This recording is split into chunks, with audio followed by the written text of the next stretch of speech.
Welcome to the Horse Frog Podcast. I'm Kamran. And I'm Billy. Billy, what would you say we do here? Well, we like to dig deep into a bunch of books and shows and movies that we love. In excruciating detail, right? In excruciating detail. And we like to talk about things that we like about them, what they make us think, and what we learn from them. And a lot of times we're going to go off topic, but we're going to bring it back in. Basically, it is just two guys hanging out talking about their favorite stuff.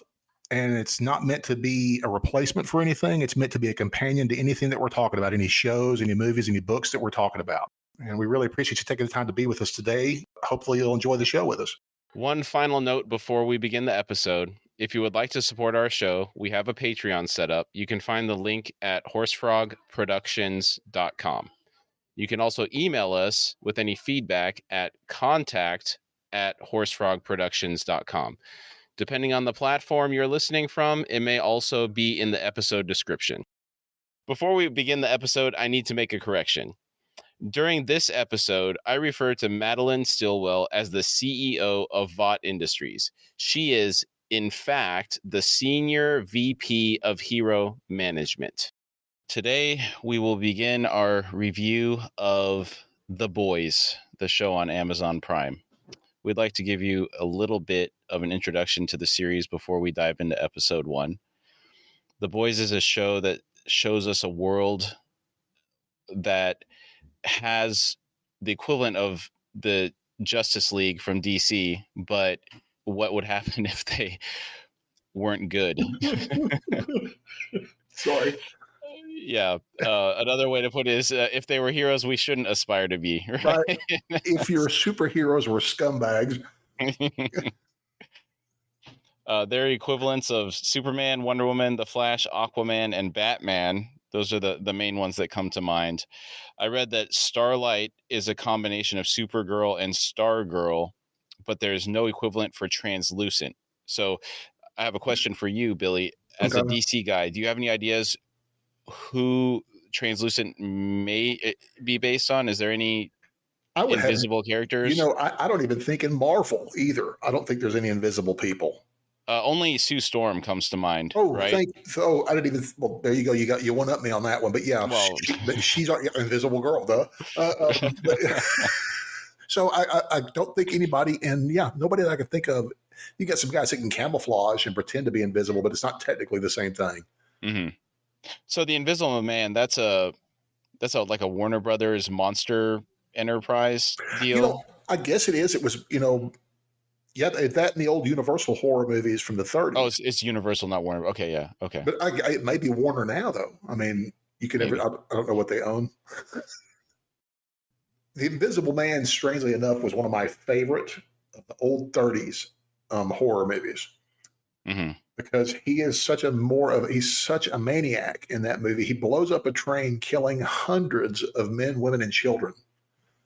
And so he outdoes any of our other serial killing superhero monsters. Mm-hmm. Just by the body count wise, the Invisible Man is out of his mind. And so I always like that first one in particular. That's really good. Very good. I don't think I've ever seen that one. I ought to see it. It's like a 1935. It's Claude Rains as the voice of the Invisible Man, because it's got this great scene where he unwraps the bandages and you can see through them, and it still looks great, man. Mm-hmm. Cool. So we're shown what it would be like to live in this world as a human with no powers, as we follow Billy Butcher. And with a name like that, you would think he was a superhero or a villain, at least. Right? And we follow him and his ragtag band on their quest to exact revenge on the Supes for past wrongs. I will give a warning here. This show is extremely adult-oriented. Yes. Extreme levels of violence. There's sexual misconduct. If any of that stuff bothers whoever may be listening to this, I advise you to not listen to this, because it will upset you.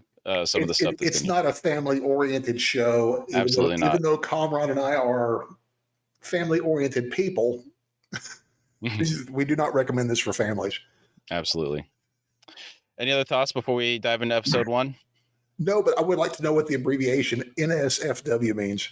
Not safe for work. Oh, okay. Well, thank you. Yes, sure. I'm terrible on my abbreviations, dude. So. Yeah. So the first scene we're shown a billboard on the back of a bus. It's showing the sequel for a movie featuring the soup Translucent. And two teens are walking down the street talking about how excited they are about this movie coming out. One of them says that the first movie in the series was lame, and he's all about Rising Tide, which presumably that's the Aquaman equivalent, based on a character called the Deep in this show. And I'd like to point out that the productization of the soups is a critical component of this show. I mean, the merchandising, the advertisements, it's just ridiculous. Yeah. It's on a whole other level. Well, as we'll see later in the episode, I'm not trying to jump the gun, but them talking about how many points they get on their own merchandise. Yes. You know. Yeah. And this is really a reminder of, how corporations are today with their marketing and influencing public opinion about their brands. We're going to see this over and over in this show. The argument's hilarious. They're theorizing who would win a fight between the Deep and Translucent. And one of them says Translucent would sneak up on the Deep and knock him out. And the other one says the Deep would summon a shark to bite his dick off. To which the first scene responds, he's like, how's he going to find his dick? He's invisible. Oh, amazing dialogue there. Yeah. Have you ever had arguments with your friends like this? No, I was the only comic book nerd out of my bunch. Oh, okay. Honestly, so I watch Big Bang Theory, and they argue about things that I would have loved to have talked about, but never talked about with my friends. Okay. Yeah, I've absolutely had arguments like this. Right? Yeah, one time we did I was in a class, and it was all guys pretty much. It was when I was going to automotive school, and the entire wall was a whiteboard, and we did basically from the floor to ceiling brackets of movie and superheroes all the way up. Everything you can imagine. It had like Terminator, Arnold Schwarzenegger from Terminator. You had Will Smith from what's the one where he was a superhero? Hancock.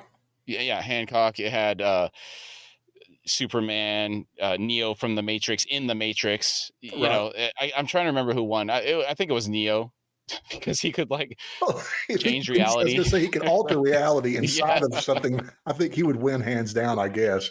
Yeah, but he would have to beat the super scientific mind of Superman, though. I'm not going to get into the Superman thing, but I know you're not a Superman guy, sorry. Huge Superman lover.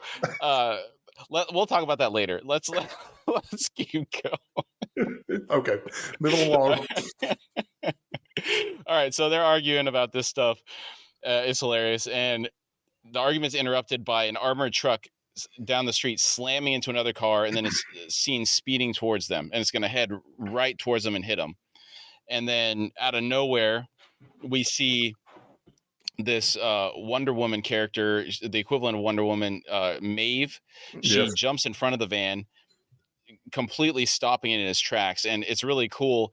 The visuals are great here. Yes. The vehicle disintegrates around her, and then she ends up in the back of the van. Yeah, and absolutely, it's an amazing shot. Amazing shot. Absolutely, yeah. And then one of the robbers is looking at her like all surprised, in shock, and then the camera goes outside the van, and the kids are standing there in shock, the teenagers that were arguing, and all of a sudden like knuckle prints start showing up in the outside of the van as Maeve is like destroying this guy back there. Yeah. And then she comes out, walks around side of the van, and the two surviving robbers have taken them hostage. And did you have something you want to add? No, there? I love everything about this opening sequence. I mean, as we're introduced to these heroes, they come across so bright and shiny and awesome because they are in fact doing what superheroes are supposed to do.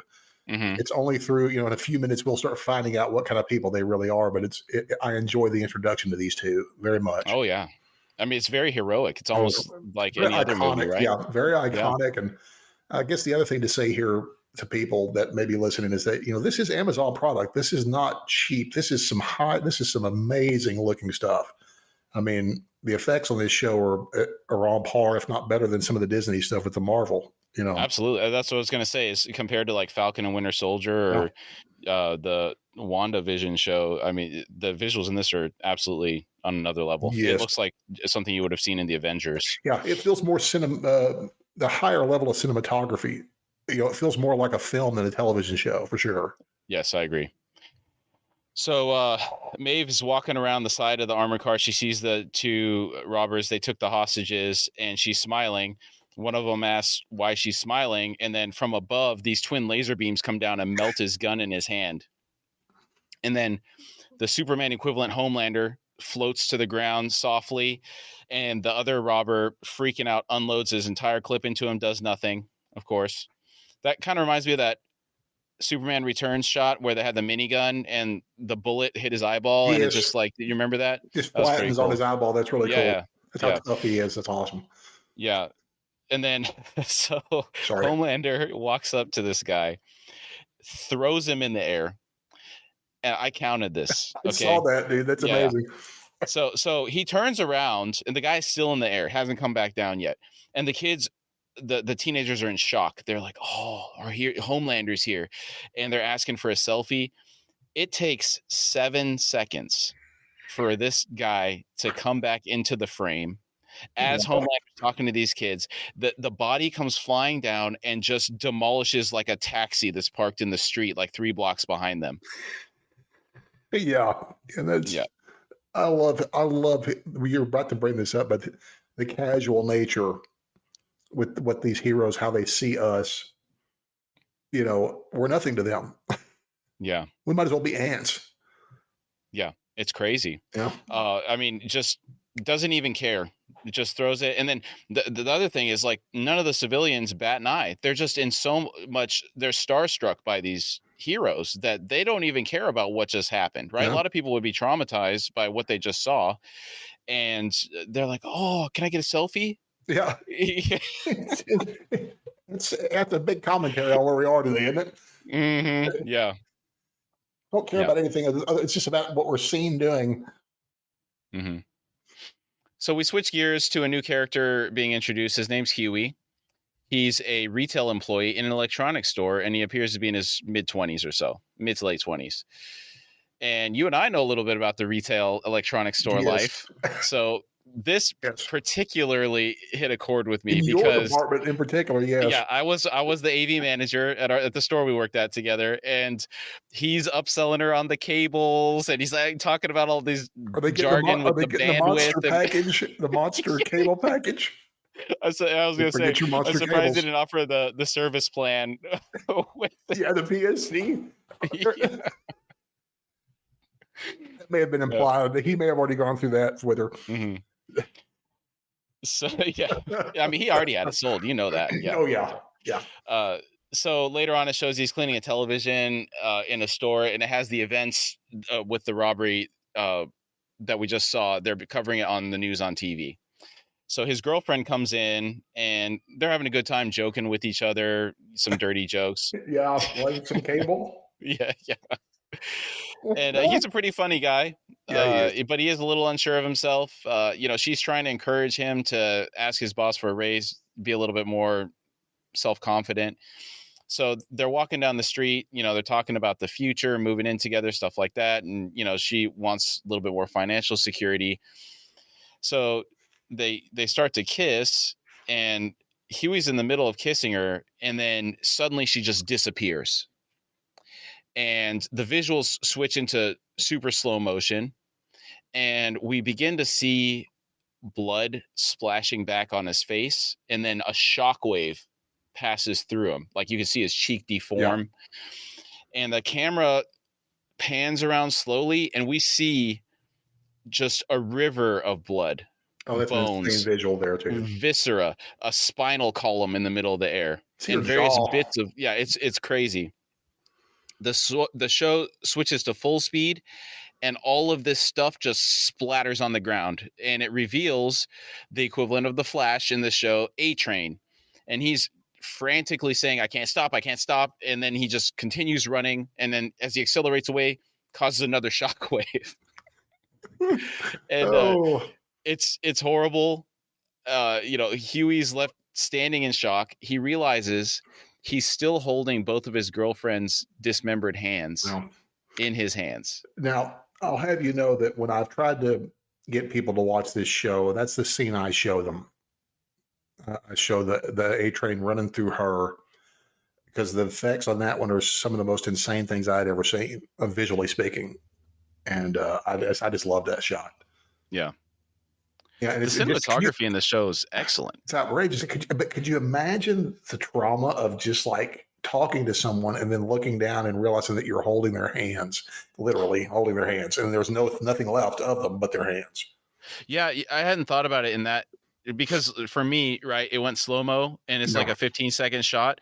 I hadn't considered from his perspective, this is literally like a second Yeah. to 3 seconds. And then that's as much time as he had to process it. Yeah. Yeah, you can't imagine the shock. No, that's Didn't even have brutal, time dude. to drop the hands yet. No, it's just now. Yeah. I have a particular love for this author who wrote The Boys because he has such a raunchy sense of humor, and a lot of it is always you laugh at incredibly inappropriate moments. Being like him holding her hands is. I'm sorry, I laugh when I see that kind of stuff. I shouldn't laugh, but it's mean, but it's funny. Dadgummit, it's funny. It's dark humor. Yeah, it right? is. Yeah, it is. It's super dark humor. Yeah. We're introduced to a new character named Starlight, switching gears in the show. And she appears to be in her early 20s. She's waking up early in the morning, working out. We can see her strength as she's like doing one-arm pull-ups. She's deadlifting a vehicle in her backyard. It shows her barehanded punching holes in the brick wall. And her mom's, this is like the garage, and her mom's encouraging her to try and punch all the way through the wall. You know, I am reminded of my father who loves me, but if I was punching holes in his walls of bricks, that dude would have killed me. Mm-hmm. You're going to fix that for me, dude. He would encourage me to be a superhero, but not to tear up his property while being one. Yeah. And I was going to say, as a father and a homeowner, I have to say that would be fun trying to fix all these holes in the brick. Yeah. I'm no longer a homeowner. I'm an apartment liver right now. It's the first time ever. I love it. Yeah, no, not having to worry about that stuff. Yeah, none of that homeowner stuff. Whew, thank you. Yeah. Starlight's auditioning. They're filming her. They ask her to show her powers off. And she kind of gives them a little warning. She's like, all right, close your eyes. And they're like, why? She's like, I don't want to hurt you. Right. And then she turns her powers on, and it's like her eyes start to glow, and then like electromagnetism or something like causes everything to freak out, and it like causes a shockwave. It knocks the interviewer down. And, next thing they show, it's she's apologizing to the interviewer for causing too much damage. Yeah. It shows her taking a drug test, and then as her interview continues, they're, asking her why she wants to be a hero. And she's talking about how she always wanted to save the world. And she's basically interviewing for a spot in The Seven, which is kind of like the Justice League, would you say? Oh, yes, absolutely. Yeah. Justice League, Avengers, or whatever. It's this world's equivalent of their supposed good guys. Mm-hmm. Right. So we go back to Huey, and this scene's after his girlfriend's funeral. He's sitting with his dad on the couch. His father's played by Simon Pegg, and I like Simon Pegg, so that was a nice addition to the show. Very nice. He's the only actor I recognize so far. Yeah. So they're sitting there talking, and on the TV, there's a press conference with a corporate spokesperson passing A-Train's condolences for the incident, and A-Train's just standing silently in the background. He's not apologizing himself. The corporate mouthpiece is apologizing for him. And Huey's dad wants to change the channel, but Huey adamantly wants to listen. A-Train does step up and gives an explanation saying she stepped in the street and that he was on his way to prevent a bank robbery or something like that. Right. Some BS. Yeah. Superhero stuff. And Huey wouldn't accept it because the girl was literally one step off the curb. It wasn't like she jumped out in the middle of the street. Mm-hmm. A lawyer shows up at the house. They work for Vought is it Vought Industries? I think it's the full name of the company. I think it is Vought Industries. Yeah. And so this is the corporate entity that all the Supes work for. He has a settlement offer for Huey for the death of the girlfriend. They offer him $45,000 in restitution, and they tell him they're not really obligated to give this to him, but they just want to do the right thing, because Huey wasn't married to his girlfriend. Mm-hmm. They weren't family. Yeah. And the document he's asked to sign is a confidentiality agreement, and the lawyer asserts it's just a boilerplate non-disclosure agreement. And Huey knows that if he signs it, he can't talk about the incident, and that he'll have to pretend like the incident didn't happen. So there's a cool scene where, in his head, it appears that he's chewing this guy out, yelling at him, saying he just wants somebody to come and look him in the eye and apologize for what happened. And then it switches to reality, and he just asks if he can think about it. So not quite at the level of assertiveness that we need yet from Huey. This is a growing journey for our friend Huey. Yeah. So, he will become a lot of things as we go through this show. Mm-hmm. Going back to Starlight, she's sitting at home listening to the police dispatch on the radio, and her mom asks her if there are any maniacs out there. And when Starlight says no, she says it's too bad, they could really use the press, given she's trying to interview for this job at. Yeah, with the 7. Yes, for this position in the 7. Yeah.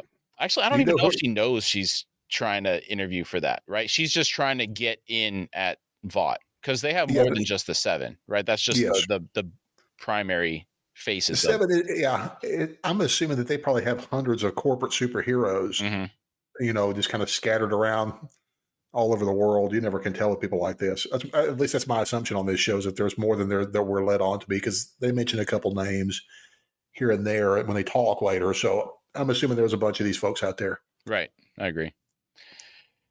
So this mom, she's like one of those moms that is pushing the child into a position of fame. It kind of, for some reason, I get like that JonBenet Ramsey type, like a pageant mom. Yeah, pageant mom. Like pushing the kids for their own glory. Because but I guess at this point, Starlight thinks she wants to be a hero. And she does have the attributes, right? So she does. Yeah, she's actually she's a decent human being. Yeah, she's a good human being. Yeah. So this one, Starlight goes to get some food, and the mom chastises her. I think it's like mac and cheese or something. And the mom chastises her because it's almost like a model parent, like, oh, you're gonna get fat, you won't fit into your clothes or whatever. Almost like she doesn't want her to gain any weight. Right. The phone rings, they get a call, and they find out that she has been selected to come in. Like they hired her at Vought, basically. I don't know that they specify that she's in the 7 at this point, but they definitely tell her that, she's been accepted. Yeah. I'm like you. I don't know if it's actually accepted. She's super excited by it. She is, yeah. I think we could probably take that as a tacit agreement that she's going to be in the 7. Okay. Maybe. Yeah. Maybe. Yeah. Possibly. Yeah. Yeah. Because she does good work for Vought. I guess that's all that matters for these people. Yeah. Mm-hmm. So we go back to Huey, who's been researching what legal action he can take against Vought and A-Train. And his dad tries to convince him to sign the NDA so they can get the money. They're not wealthy.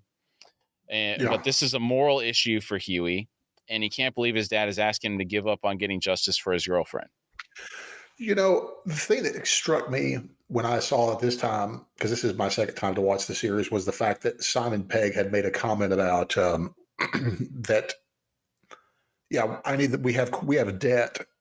We need this money so we can get out of, or so I can get out of debt. And I didn't hear that the first time, or maybe I didn't notice it. And I was kind of like, huh.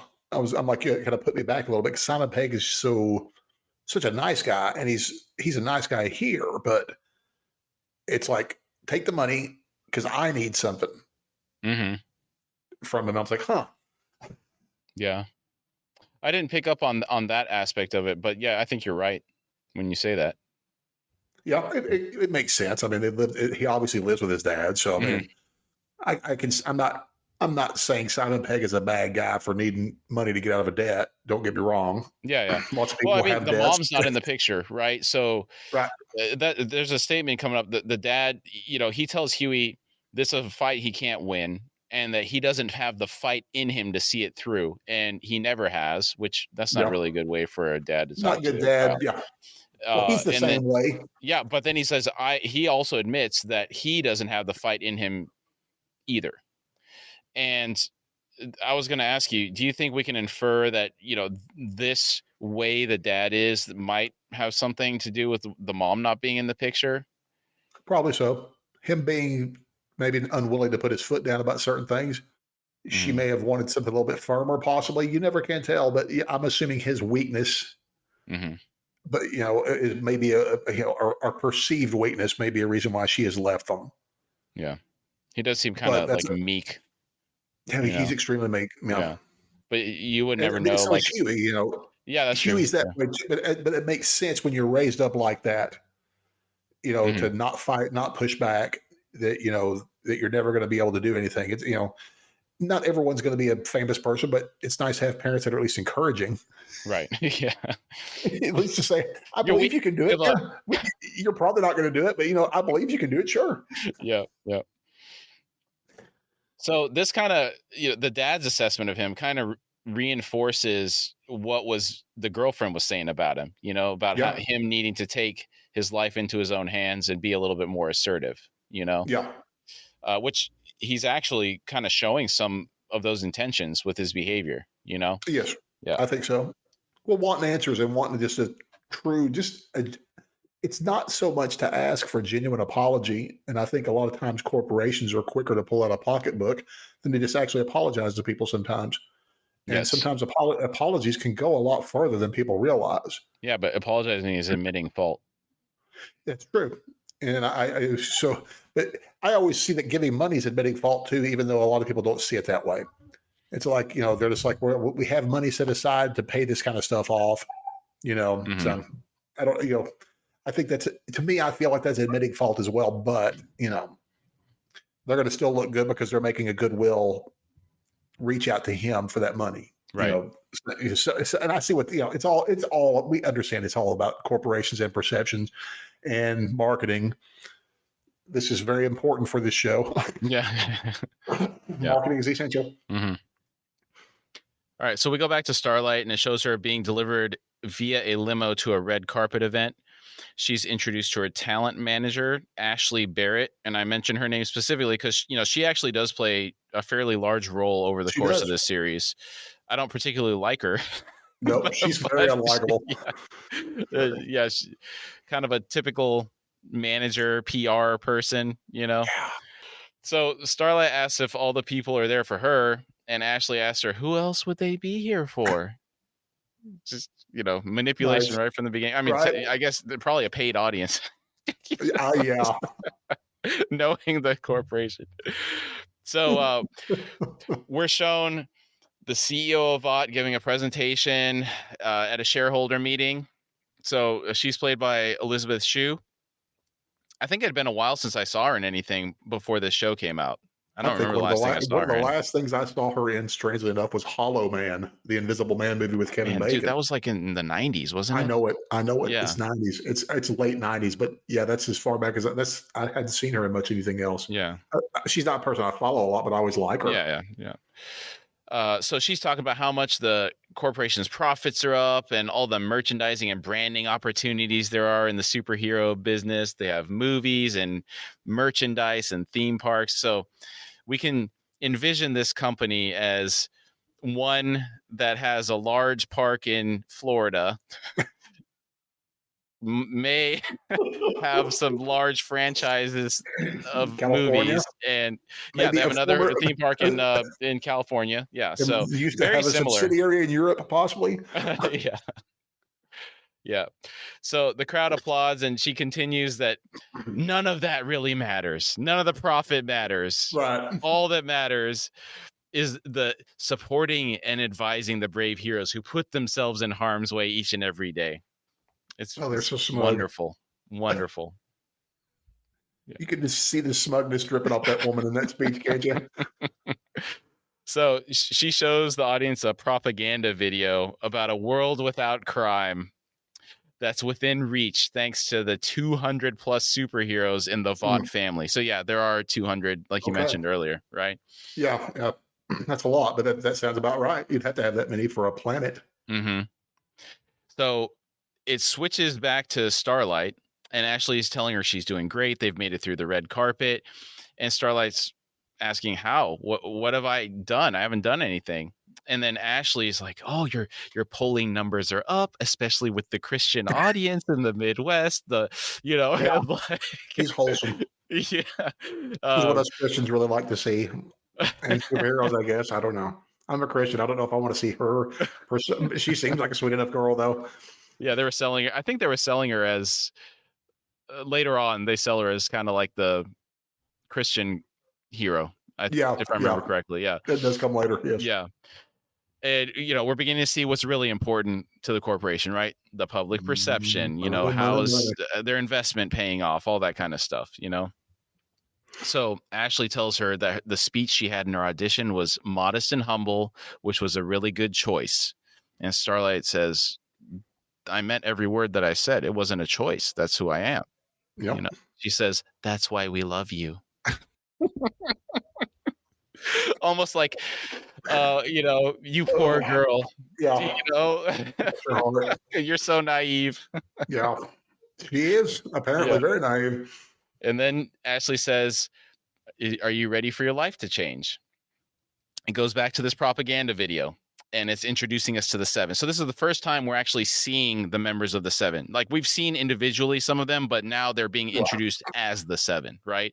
So It shows A-Train, which is like the Flash, the Deep, which is like Aquaman, Translucent, which we haven't thought of a equivalent, but he's the Invisible Man. And in the video, it's amazing. There's nobody there. It says Translucent on the bottom of the screen. Nobody's shown at all. Right. Yeah. And then Black Noir, which is the equivalent of Batman. There's more to him than just Batman. Okay. He's also got. Well, I mean, we know this later on, but he's also a lot more enhanced than just Batman. He's not just a normal human in a suit. He's also. I mean, we've seen him take some abuse later on that no human should be able to survive. Mm-hmm. And amongst other things. So would you say he's like a hybrid of Batman and somebody else? Unfortunately, I have looked online, and from the comic books, I know what he is, but I don't see how they're going to bring it together necessarily in the television show. Okay. And again, I haven't read the comic series, so I don't know. But I'm real curious. I don't want to say anything to you because I don't want to spoil it for you either. We've talked about this. I don't want to reveal what I've read about Black Noir. Okay. But from what we have seen, he's not just he's not like Batman, because Batman can't pull your head open. Yeah. Okay. And so that's not this season, but but that brilliant scene where he unzips that guy's head is kind of like, well, that takes a little bit more strength, I think, than just your typical human to be able to do that. And then also he takes an explosion earlier on in season 1. Yeah, and, I feel they really didn't have him that much in this show. Like, I would have liked to have seen more of that character. Maybe they will bring this storyline in that I have read a little bit about who he is. That would be very interesting because I'm real intrigued by what I read. Mm-hmm. So I'll leave it at that, though. Okay, cool. So then they show Queen Maeve, who's the equivalent of Wonder Woman. Yes. And then Homelander, which is the equivalent of Superman. Yes. I love Homelander. That piece of trash is one of my favorite people. Yep. I mean, the guy does such a good job of playing him. Oh, he's awesome. Yeah. I love that guy. Yeah. Now, did you hear the story about him and being in trouble, the actor? No, I have not. He apparently punched a chef or something in Europe. But did something where it wound him up in jail, and it could have wound him up in some serious trouble. But I forget. I don't even know the guy's name, but I love him as Homelander. Mm-hmm. But it's like, wow, love Hollywood people. You don't recognize me? I'll show you. I don't know what it's about. In all honesty, it could have been something. The guy may have had it coming. I don't know, but yeah, this is not my problems. I don't run into fist fights at restaurants in foreign countries. So, yeah, I'm getting a picture of, like, Catch Me If You Can with Leonardo DiCaprio, like in a prison in France, just not something you want to get involved in, going to prison in a foreign country. Yeah. Well, I mean, here either, but anywhere really. I think I take here, I guess. Then the one that's always horrified me is the Mexican jail for some reason. I don't know why. I live in Texas. Did you see that Mel Gibson movie? Get the Oh Gringo. my word, that's amazing. I Yeah, love Mel Gibson. that was hilarious when he's in the prison. Oh, He's well, awesome, maybe we'll have man. to review that movie. Yeah, we will. We'll come. Yeah, we'll come back. Forget the Gringo. Yeah. So the Deep's brought on stage, and he announces that a member of the Seven, which wasn't shown in the video, Lamplighter, has retired after a long and distinguished career. And he then introduces Starlight as the replacement for Lamplighter as a member of the Seven. Huey, we go back to Huey. He goes to a convenience store to buy some drinks, and everywhere he looks, branding. It's all got A Train. I was looking so much for the A Train examples that I didn't notice the other ones, but I'm sure you probably literally almost everything in that store had superhero stuff on it, probably. So, yeah, specifically the A Train stuff, there were drinks, cereal boxes, a full cardboard stand up for Red Bull. I was surprised that Red Bull signed off on that.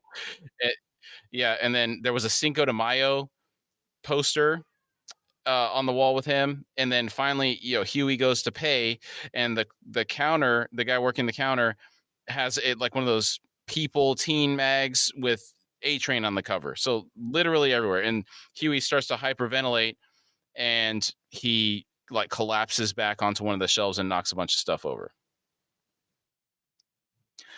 So now we're getting to the part of the episode that is really uncomfortable. It's Yeah, so there's some sexual misconduct that goes on in here. So, second warning. Yeah. So we go back to Starlight, and the Deep is taking on a tour of the Vought Tower, and they go up to this area. It's like the headquarters for the Seven, and it's an absolutely beautiful room. The doors open, and they'll have like inlaid patterns carved in the doors. In the hallway outside, there's this beautiful statue with all of the Seven. When they walk in the room, it's a circular room, columns around the outside, recessed lighting in the ceiling. There's a mural on the ceiling of the Seven. There's a table in the center. It's like a triangle with 7 chairs around it. And, I guess the Homelander has a chair at the head, and then it goes 3 on each side after that. There are some screens off to the side, and the Deep's bragging about how they got satellite information telling them where stuff's going on around the world. And, Starlight's in awe because she just has a police scanner in her kitchen, right? The Deep's bragging about some chef they burgled for the dining room. So I guess they have really good food. So Starlight and the Deep are talking for a little bit, and the Deep kind of solicits, your Homelander's probably your favorite member of the Seven, huh? And she kind of admits that she had a childhood crush on him. She had a poster of him when she was growing up. And she turns around, and he has lowered his pants, and he is servicing himself. She is in shock and begins to leave. And he tells her this is a question of how bad she wants to be in the Seven. So this gives her a pause, since being in the Seven has been her dream since childhood, or, her mother's dream, right, that brainwashed her to have this dream. And so she begins to turn on her powers, and he's like, whoa, whoa, whoa. And he threatens her, and he tells her it's her choice if she wants to comply with his request. But before she says no, she needs to remember that he's number 2 on the Seven. And it would be right, the Deep, and it would be bad for her since she attacked him. And then he points around the room, and her powers, they're like electromagnetic. She blew up all the TVs on the walls and stuff. And he's just really coming across as a disgusting. Bag, he's disgusting. Yeah, absolutely. So she ends up doing what he asks. It doesn't show it, but it's implied. And it's just textbook manipulation on him. It's like you mentioned earlier with the Epstein stuff. Weinstein? Not Epstein. Well, Weinstein. Yeah. I mean, also both of them horrible, right. But the Weinstein is the specific circumstance here. You're right. Yeah. So it's pre-Me Too, Me Too. Yeah. So we now move to a scene where Translucent's being interviewed by Jimmy Fallon on the late night show. And Jimmy's going over an incident where Translucent stopped a home invasion taking place on a young single mother and her 2 kids. What was he doing there? Yeah, it kind of makes you think a little bit, right? You know, and so Jimmy asks him how he's able to vanish, and Translucent explains he doesn't really actually vanish. His skin turns into a carbon meta material that works more like a cloak, and so by extension, he has to be completely naked to turn invisible. Right? Yeah, if you wanted, clothes would show there's something there. Yeah. So the scene transitions and it shows Huey cleaning a television where the interview is on that TV. And enter Billy Butcher, played by Carl Urban. I love Carl Urban, dude. Oh, man. He was great in Ragnarok, wasn't he? Oh, yeah. I mean, very similar character here. Very similar. Very similar. So he's hilarious. Butcher's holding a teddy bear with a hidden nanny cam. And the first words out of his mouth are, and this is he's from New Zealand, right? Australia, New Zealand, one of those, yeah. He's from down under. Like, tell me, how many nannies shake their babies? Huey's like, what? He doesn't understand. And Butcher takes the bear and he like gives it a good hard shake. And he's like, like trying to get ketchup out of a bottle. And ultimately, his point is it's probably less than 1% of nannies are doing that. But they use that as an excuse to sell people billions of dollars of nanny cams worldwide. Right. And it's difficult to believe what's possible if you get people scared enough. True. So he cuts to the chase and he says he knows all of the critique on the past 2 years, Comrade? I'm not getting into that. Okay. So Butcher cuts to the chase and he knows all about Huey's girlfriend getting killed and the fact that he didn't take the payoff from Vought. And Huey's like, who the heck are you? And Butcher shows him an FBI badge. And Huey's surprised that he's a Fed. And he says, Butcher, his response, he's like, what, I can't immigrate? He says, there's a giant green slapper with their in the harbor that says different. What a way to describe the Statue of Liberty. Right? Thank you, Garth Ennis, again, the great comic writer Garth Ennis. So by extension, we can assume this is New York. That this is all taking place in, right? I don't think that was explicitly confirmed before, but it is now, Yeah, I believe so. When you see the city and, it's obviously, I'm assuming New York with its giant metroplex area. Mm-hmm. So Huey continues to push the fact that he doesn't look like a Fed since he looks like he's a star in a porn version of The Matrix. So Butcher moves on and he's like, I can help you. He says there's a lot of collateral damage cases in relation to the soups. And Huey's like, I can't believe this. You'd hear about it. Right. And Butcher says, no, this all gets swept under the rug. And then Huey's asked why would they do that? And they're like walking down the street now. Right. And Butcher points out an ocean land billboard. So this is like the equivalent of like a Sea World, and it's got the deep on it. So merchandising, right? Again, with the theme parks. And then too much money. Video games. And then as Butcher is talking, the camera is panning around what appears to be Times Square. Yeah. Or something like it. And it's just got soup on all the screens. Every one you can name from the 7, right? Yeah, absolutely. Yeah. And then Butcher says it's a multi-billion-dollar industry. It's supported by lobbyists and politicians on both sides of the aisle. Right? Yeah. And then the final reason Butcher says that Huey wouldn't hear about it is because the public doesn't want to know about it. And this statement's great. People love the cozy feeling that the soups give them. And to quote him specifically, and remember, he's from either Australia or New Zealand. So, he says some golden is going to swoop out of the sky and save the day. So you don't have to do it yourself. So, they use that word a lot down there, just for context. It's a very Yeah, very European, Australian thing to say that C word a lot. Yeah. So he finishes, he says, if you knew half the they get up to, and he starts clicking his tongue and he says, it's effing diabolical, you know? Yeah. So this is where Butcher comes in. He says he spanks the bastards when they get out of line. And of course, Huey's in disbelief. He's like, how are you going to spank a soup? Right. And Butcher tells him to follow him. And Huey's doesn't want to go. He says, I'm not going to a second location with you. It's a weird conversation. I'm not going to a second location with you.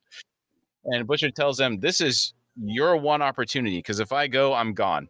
That's it. And then, Huey's kind of waffling. And then this statement I thought was really good. He says, what have you got to lose that you ain't already lost? Right. That's a good statement. Yeah. And that actually moves Huey. And you can see kind of the turmoil, right? Butcher's walking away. And then Huey's kind of starts walking the opposite direction and then, ends up following Butcher. So it shows them next in an alley. And it's one of those metal doors with the sliding peephole. Speakeasy. Yeah. Yeah. That's a perfect way of describing it. And, Butcher bangs on the door and, Huey meets up with him. And then the guy, Butcher thanks the guy that opens the peephole. And he says, thanks for being an upstanding citizen. And the man says, this is police brutality.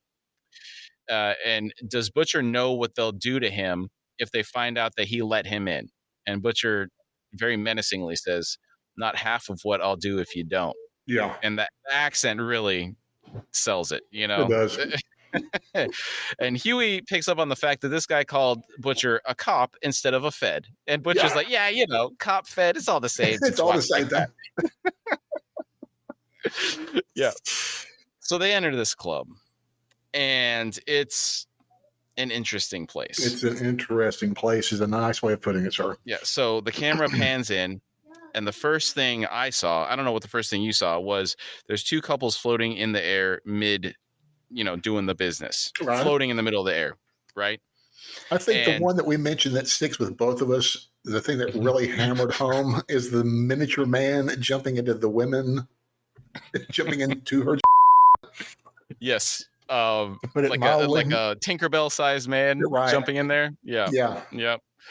Yeah. So they're walking through this club, and Butcher tells Huey to pick his chin up off the floor, and he says, this is where the soups come to scratch that itch. So as they're walking, you mentioned the Tinkerbell sized man. And then they walk by a famous soup named Ezekiel, who's known for his pray the, away evangelism, and he's seen getting it on with two other men. So, obviously hypocritical, publicly doing one thing, in private doing something else. Absolutely. So they finally make it into the security room, which is their ultimate destination. Is this a critique always on all power? The fact that they always do what they tell us not to do behind closed doors. It's crazy, isn't it? What is it? Rules for thee, not for me. Yeah. Yeah.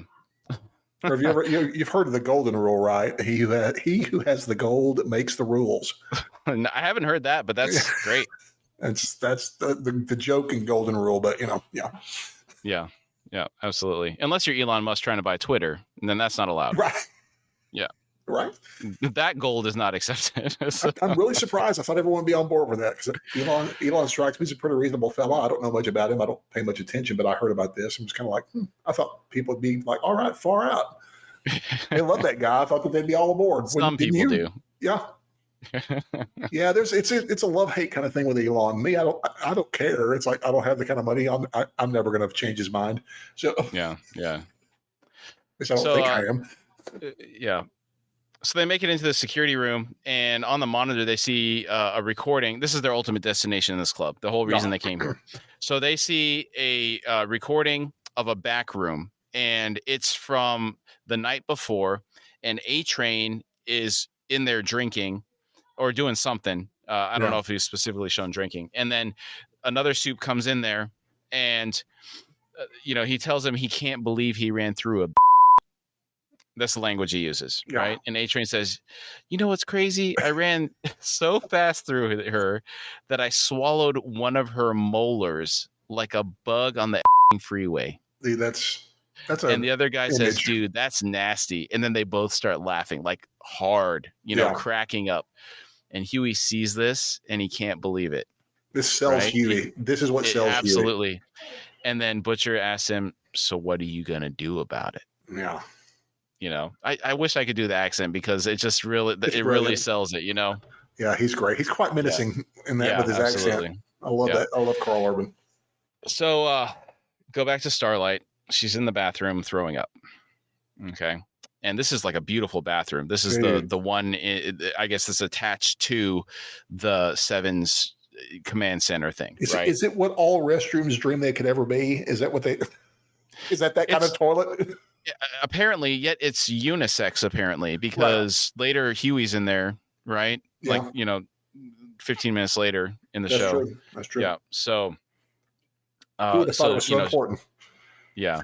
So she, Starlight was throwing up, obviously after the incident, right? Yes. And so she exits the stall. Her mascara is running. She's crying, and she realizes she's not the only person in there. Maeve's standing there washing her hands, and it's a really awkward, silent moment. She slowly approaches the sink. Starlight does, and then Maeve breaks the silence. She's like, "Oh, for Christ's sake, clean yourself up." She throws Starlight a towel and she goes, "Never let them see you like this." So maybe something like this happened to Maeve. Who knows? Right. This is where we start to kind of see Maeve as less two-dimensional. Yes, absolutely. She's not Wonder Woman. Yeah. Right. That's for sure. Yeah. And then so Maeve's walking out and she goes, "Translucent, you're a damn pervert." Yep. And Starlight's looking around. She's like, "What the heck are you talking about?" And then Translucent uncloaks himself. And what does he have to do to be cloaked fully? So you can imagine. Yeah. Exactly. And he's like, "Oh, I'll just go," and just walks nonchalantly out. Like it's no big deal. And Starlight is completely flabbergasted. She's like, "What the heck?" She just went through this dramatic incident. And then now she got this kind of stuff going on. Right. So what did she get herself into? Yeah. Can we assume he watched the whole incident between her and the Deep? I think it can be implied, especially because of the Jimmy Fallon thing. Yeah, it's like super creepy. Yeah, when he's hanging out at some young woman's house who has 2 kids, why? Yeah. He's obviously a voyeur. That's all he can do. Pretty much. So I say that he may can do other things, but I mean, yeah. But at the same time, like I said, he has obviously got some. We have not met a member of the Seven who has not had some kind of mental instability or some great flaw showing. Right.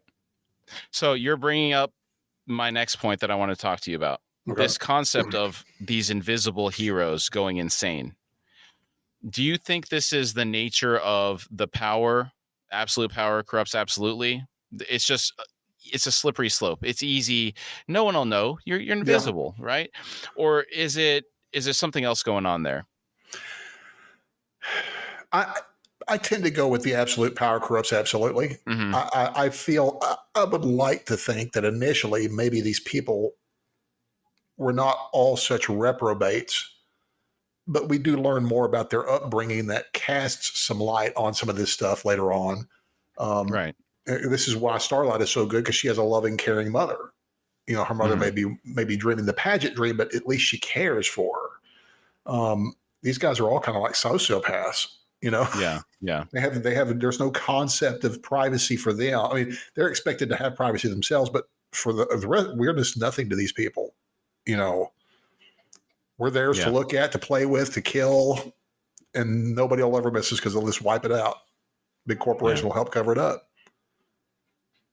Yeah. So you are correct. The counterpoint to the invisible thing is Sue Storm, like we were talking about earlier, right? And I'm trying to think, I'm not a big fan of the Fantastic Four, just to be honest with you. I love them. I do love them. Okay. But see, the thing is, Storm is not just invisible though. She does She have does the like shields, right? telekinesis. Yeah, she's also Yeah. able to make invisible shields and containment things. And Right. So the invisibility is not her only power. Plus, yeah, she's got the companionship, right? She's got Reed Richards, yeah, and then the Human Torch is her brother, right? yeah. Human Torches Okay. are well, they're Yeah. the original like superhero family because they were all close friends and or relations before they became powered. Is what always was why I always like the Fantastic Four. I always feel bad for the Thing, of course, but hey, Yeah. they do seem like a pretty functional superhero family. Right. Right. For the most Okay. part. But it's like I think you're right. It's like she's also a mother. That's part of the reason why I think Sue Storm has a better moral code. Mm-hmm. So I think being a parent does that to folks helps. I hope so.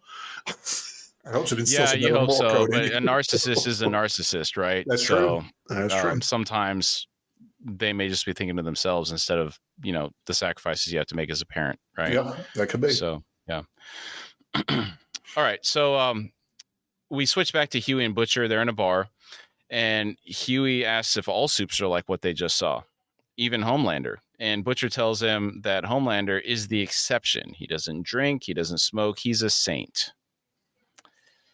The rest of them are like what they just saw. And to quote him, he says, "Those right? Yeah. And Butcher shows Huey the police log from the day Huey's girlfriend was killed. There were no bank robberies on that day. So A-Train's excuse that he was running to prevent a bank robbery doesn't hold up. And Butcher tells Huey if they figured where he was running, that's how they solved the case. Right. And he also tells him Huey needs to call Vought and tell them that he will accept the settlement, but only if he gets a in-person apology from A-Train. This will get Huey into the Vought headquarters.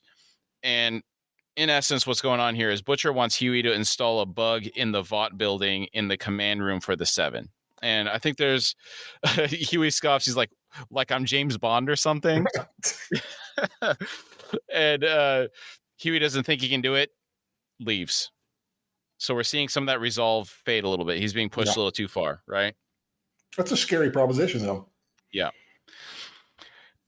Absolutely. Yeah, you're right. Any of these guys could turn you into paste for the most part. Mm-hmm.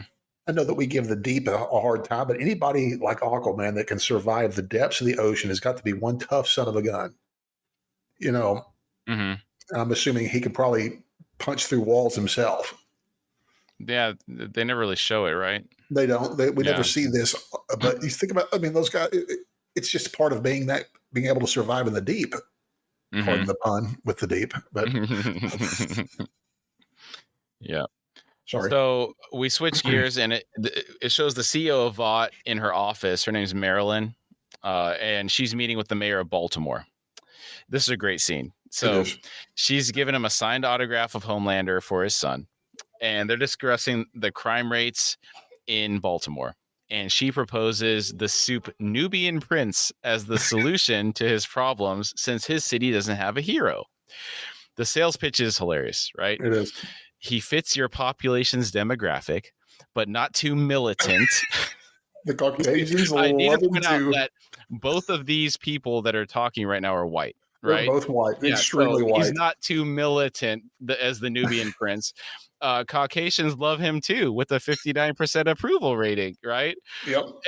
She's willing to give the mayor a 3-year exclusive contract with PR support and 9.5% of the merchandising. And the mayor says, I thought he was in Detroit. And she says, well, we're thinking of making a move. So you can see how cutthroat this stuff is, right? Yeah. They only have 200 heroes. There's quite a few cities, right? Yeah. It's going to cost the city $300 million a year to secure this 3-year contract. And this whole scenario is dirty, right? It is absolutely dirty. Yeah. And the mayor laughs and he tells her he thinks he can do it for she can do it for $200 million a year. And she says, well, Atlanta is waiting. And he says that he thinks she can give him a better price because he knows about something at Vought Industries that's been going on, and their use of this compound V substance. And immediately after he says this, in the background, Homelander is seen going across the window. Mm. They're in a high rise, right? Yes. And he's seen flying to the building. Yeah. Yeah. He just very ominously. Very ominously. Right. Very. Yeah. And Marilyn says she doesn't know what the mayor's talking about. And the mayor continues to threaten the release of the rumor that Vought is using some compound and it could tarnish the reputation of the heroes. And Marilyn holds fast in the negotiations, saying it's $300 million a year or they go to Atlanta. This negotiation, as you said, is really dirty. Mm-hmm. I mean, just the idea that they, the company, there's no morals in this. It's all about money. Yeah. That's all it's about. We don't care about the population or helping them. We care about making money. Absolutely. So, yeah. Sorry. Go ahead. No, it's a good point. So Starlight is talking to her mom on the phone, and her mom is looking at some gossip magazine with pictures of Starlight in it. Think like Tiger Beat or something. Do they still make Tiger Beat? But yes. And she tries to start fighting in her mom about the incident with the Deep, and her mom interrupts her. And the mom tells her some story about how one of her friends was bragging about her daughter getting into med school. And the mom's thinking, so what? My daughter's in the 7.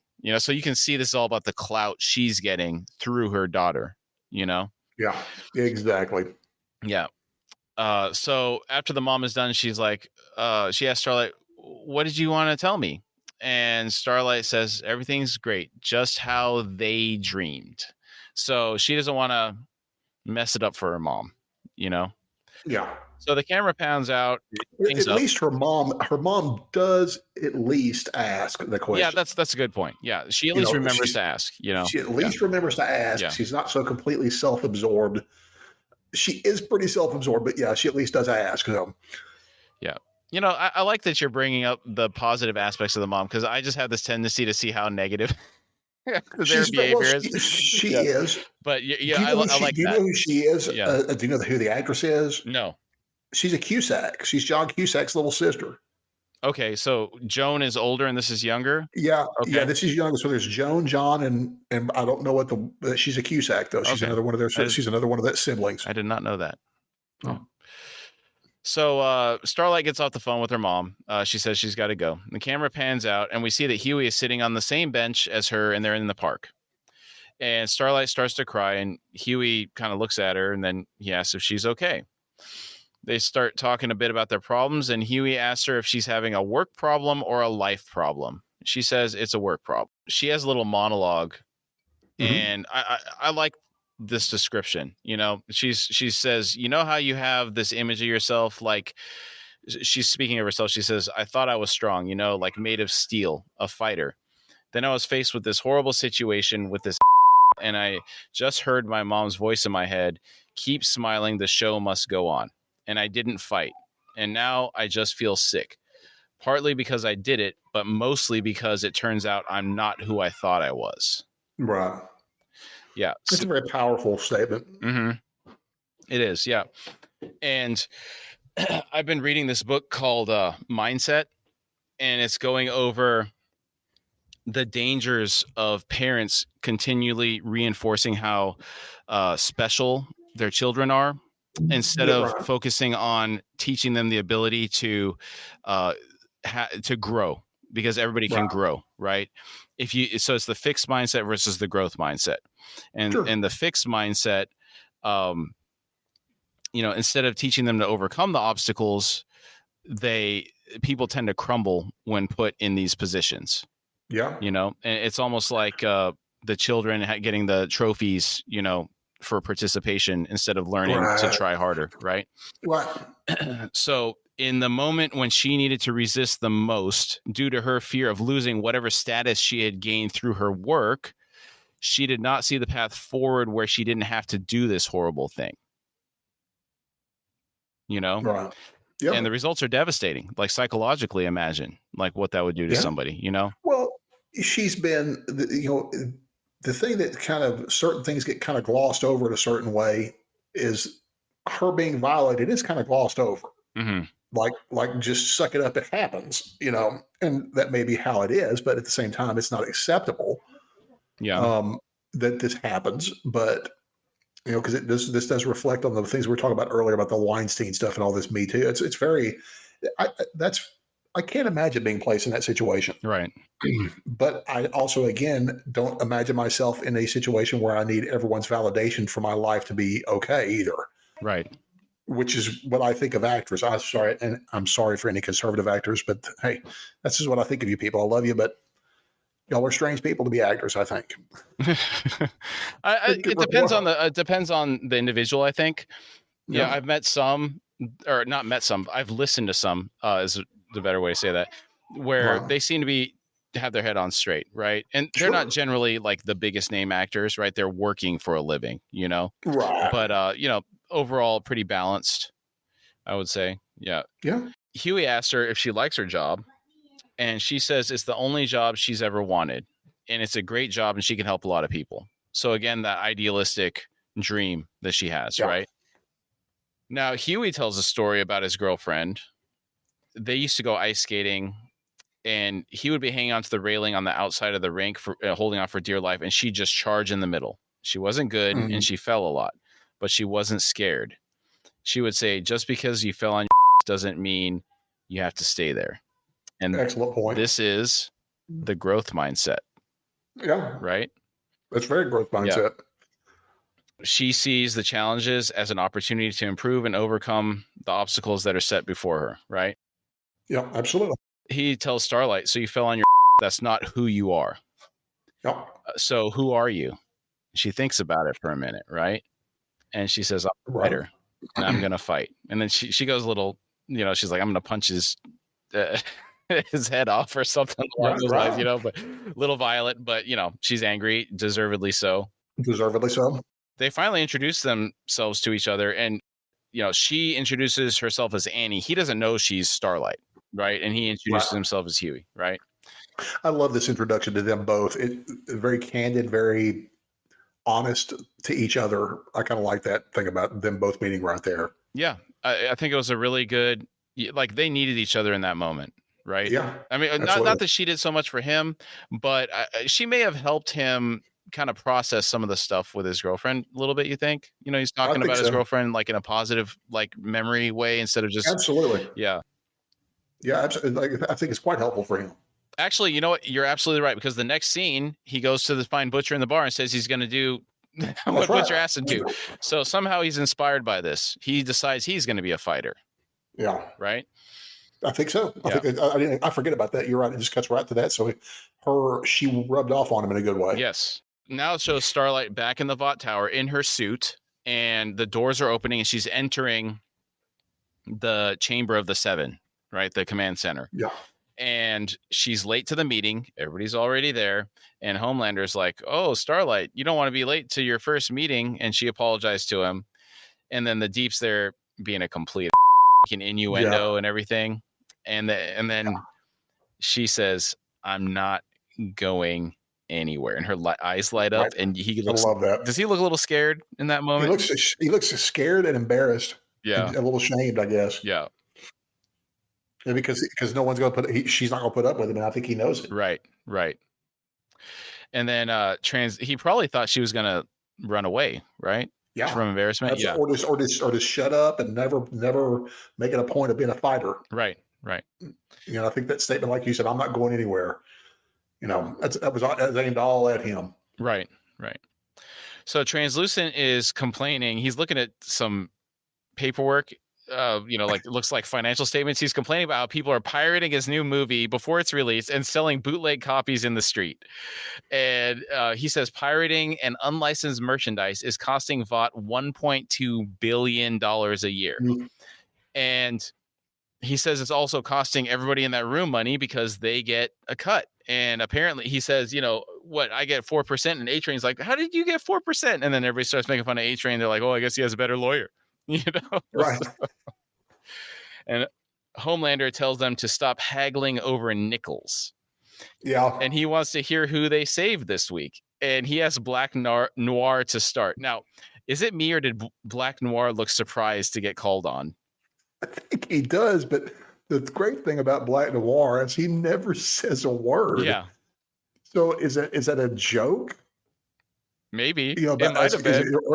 or you know, is or is he sincere? Because the scary thing about Homelander is you can't ever tell if he's joking or serious. Hmm. He's always looks the same. He has that same look on his face, and that's why he's so scary. Right.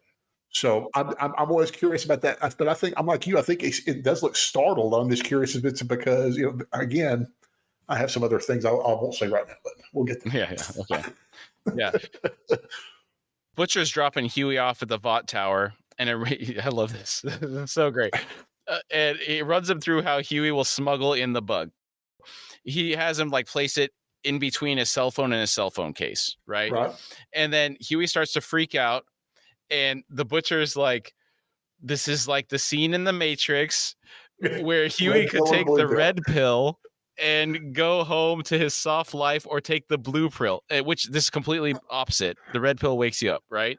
Oh, I can't remember, but Yeah. No, well, the red pill wakes you up. So, at this point, Butcher thinks he's like, or is it the other way around? He goes, "You take the other pill," And then he's like, he was like, "What pill do you want me to take?" He's like, "I want you to take the other pill and stop being a."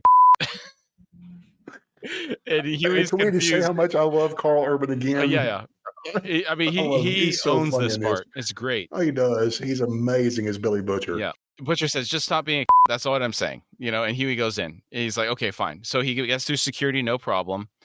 He meets with A-Train, and he has a little bit of mental freak out. Like when he sees A-Train, he sees him covered in gore, right? And Right. he's just staring at him. A-Train apologizes to him, and then he's like, "What's wrong with you? Are you okay?" Huey snaps out of it, and he goes, "No problem, man. You were out saving the world, you know?" So he shakes his hand, and then before he signs the paperwork, he has to go to the bathroom so he can get the bug out of the phone case. Right. Drops it on the floor as he's getting it out, and he's in the stall, so it slides out under the door of the stall. He hears somebody come in, and it's Starlight.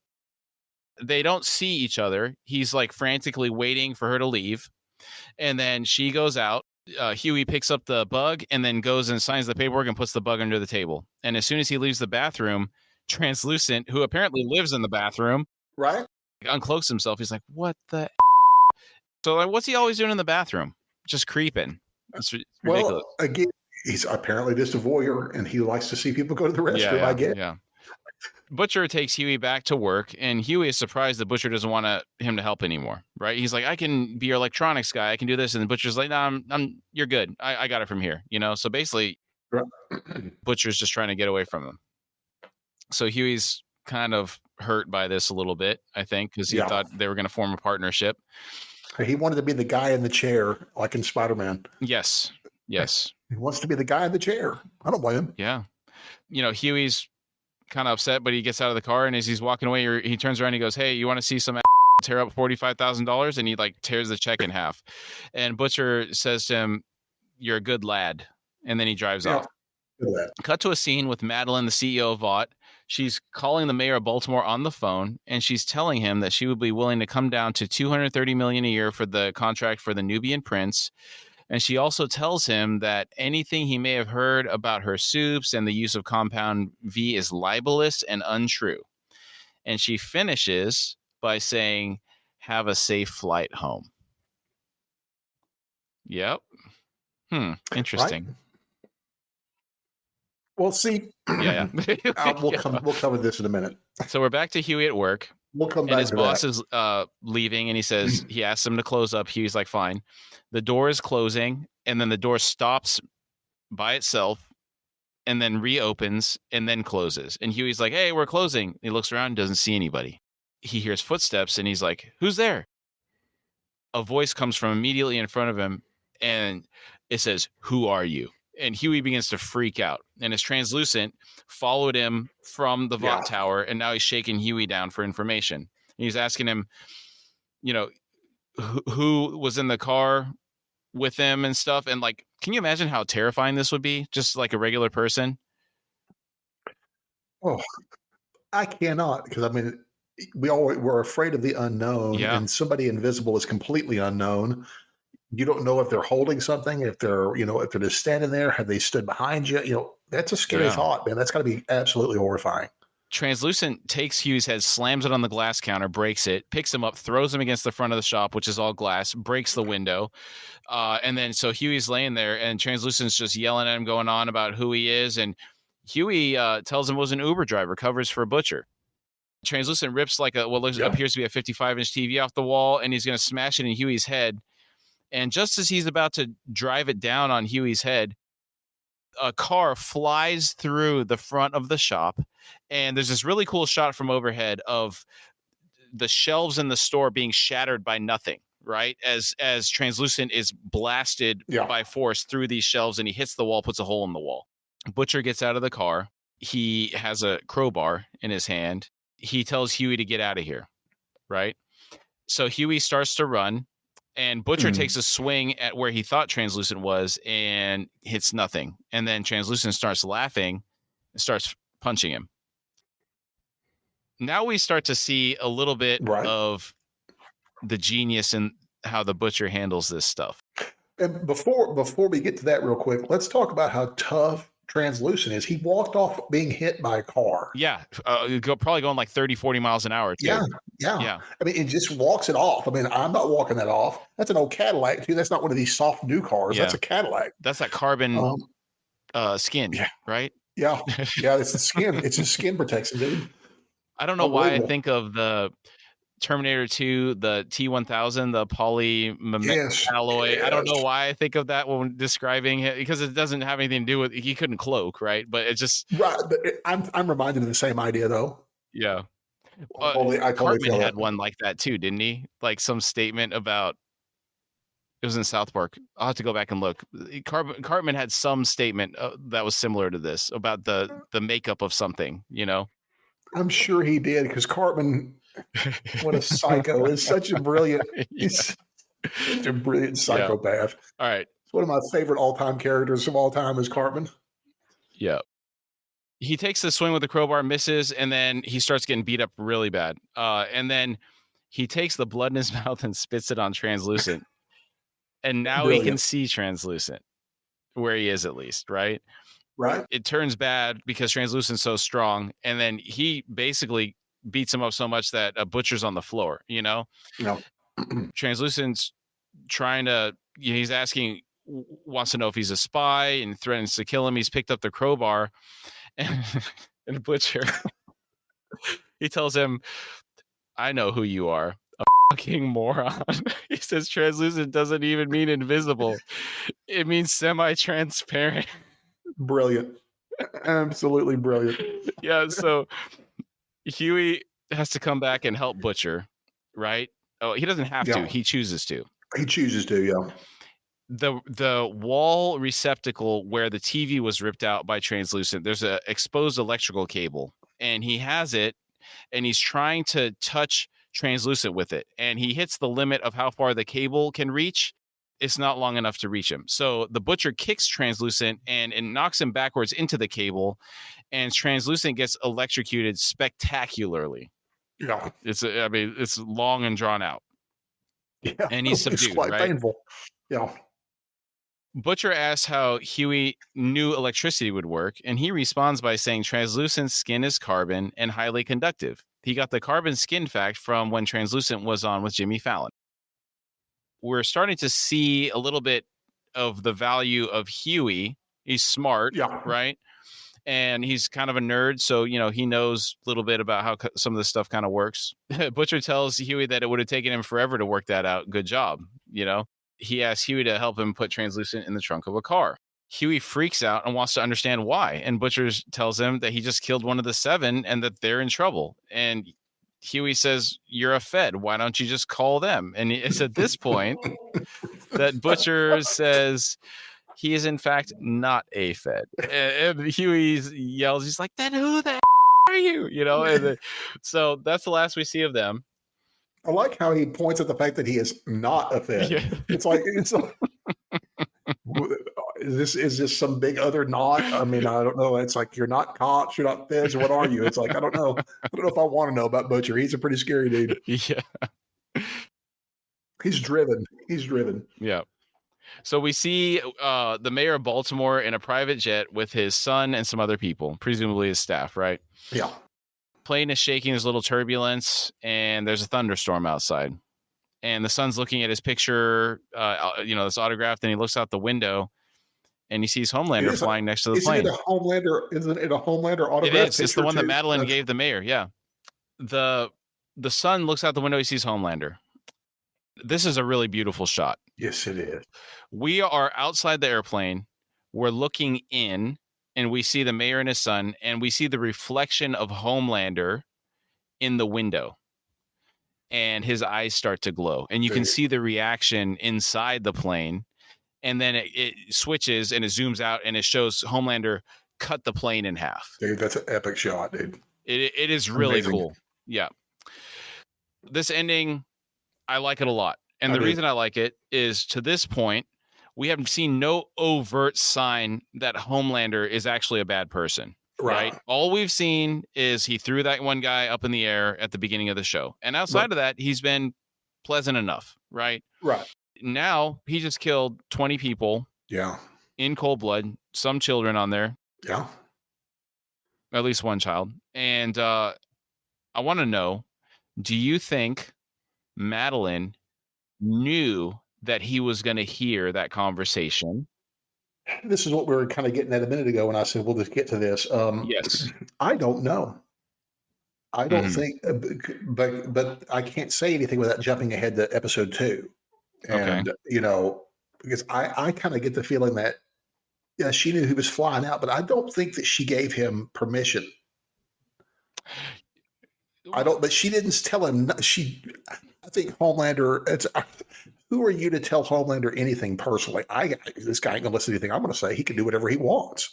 Right. But she has the nerve to stand up to him, and he's afraid of her. At least for a while there, we this is also probably saying too much too early, but I don't think that she gave him explicit permission to do it. I don't even think she implied it. I don't know. You think of the CEO and the company that she's running, right? She would need deniability so she could say that I never said this. You're right. Exactly. Okay. There's that. I didn't think about that too. So it's like, it wasn't implicit, but it's not. Yeah. I think I see what you're saying. She could have very well ordered this, or it could have come from on high. I just have a feeling that she knew how he would react. And because there was a reason they showed him flying up to the building during that conversation. Yeah. Between her and the mayor the first time. Right. Absolutely. And I mean, it was very prominently in the shot. My question, because as I'm starting to watch this more, is this because he's obsessed with her? Because we know their history that will happen later on, but it's like, is his obsession with her already started? I guess it has, because he's already completely controlled by her. Yeah. And she's just a normal person. Yeah, it's a really weird relationship. We'll get into that. Yeah, we'll get into that. But you could argue either way. Mm-hmm. I could see either way. I think that it served them well for Homelander to act like that, right, and do that. But yeah, Homelander do that. I love that dude. Yeah. So, you have any final thoughts on the episode? No, just a fantastic episode, and what a great introduction to an amazing series. Absolutely. Because I mean, it's like this show never slows down; it continually builds and gets better and better. Oh yeah. These two, some of the other characters. The 2 seasons that exist are so. We've talked about our favorite non-soup personnel already, and I think we were both laughing because we both picked the same people. Yeah. I haven't even met him yet. I guess he must show up in episode 3. Yeah, I can't remember exactly. We'll get there. Yeah, that's coming. Yeah. We thank you all for joining us today. Again, we really like to thank you for taking the time to be with us, and we've had a really great time talking about the topic today. If you would like to support our show, you can find us at horsefrogproductions.com, where you can find our Patreon link. Depending on the platform you're listening from, it may also be in the episode description. And if you'd like to contact us through email, it's at contact@horsefrogproductions.com.